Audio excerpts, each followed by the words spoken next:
there, I'm Kat Perry, and today I'm reading a book my mother has always read for me called Ferdinand by Munro. Once upon a time in Spain, there was a little bull, and his name was Ferdinand. All the other bulls he lived with would run and jump and butt their heads together, but not Ferdinand. He liked to sit just quietly and smell the flowers. He had a favorite spot out in the pasture under a cork tree. It was his favorite tree, and he would sit in its shade all day and smell the flowers. Sometimes his mother, who was a cow, would worry about him. She was afraid he would be lonesome all by himself. "Why don't you run and play with all the other little bulls and skip and butt your head?" she would say. But Ferdinand would shake his head. "I like it better here where I can sit just quietly and smell the flowers." His mother saw that he was not lonesome, and because she was an understanding mother, even though she was a cow, she let him just sit there and be happy. As the years went by, Ferdinand grew and grew and grew until he was very big and very strong. All the other bulls who had grown up with him in the same pasture would fight each other all day. They would butt each other and stick each other with their horns. What they wanted most of all was to be picked to fight at the bullfights in Madrid. But not Ferdinand.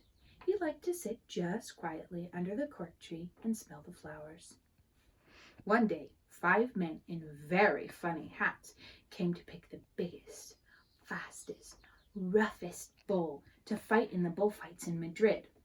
All the other bulls ran around, snorting and butting, leaping and jumping so that the men would think that they were very, very strong and fierce and pick them. Ferdinand knew that they wouldn't pick him, and he didn't care. So he went out to his favorite cork tree to sit down.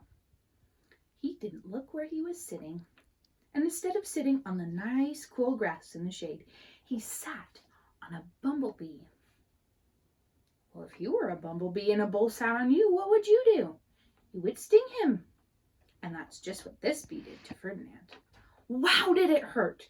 Ferdinand jumped up with a snort. He ran around puffing and snorting, butting and pawing the ground as if he were crazy. The 5 men saw him, and they all shouted with joy.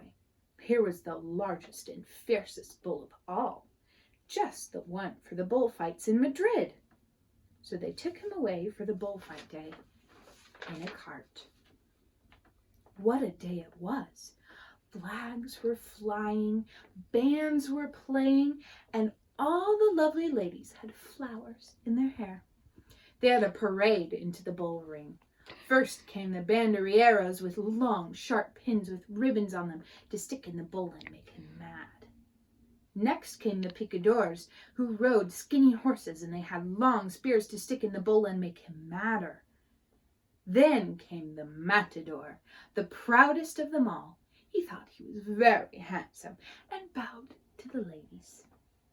He had a red cape and a sword, and he was supposed to stick the bull last of all. Then came the bull, and you know who that was, don't you? It was Ferdinand.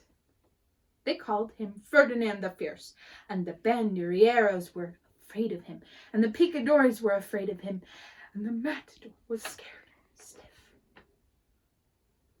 Ferdinand ran to the middle of the ring, and everyone shouted and clapped because they thought he was going to fight fiercely and butt and snort and stick his horns around. But not Ferdinand. When he got to the middle of the ring, he saw the flowers in all the lovely ladies' hair, and he just sat down quietly and smelled. He wouldn't fight and be fierce no matter what they did. He just sat and smelled. And the banderilleros were mad, and the picadores were madder, and the matador was so mad he cried because he couldn't show off with his cape and his sword. So they had to take Ferdinand home. And for all I know, he is sitting there still, under his favorite cork tree, smelling the flowers just quietly. He's very happy.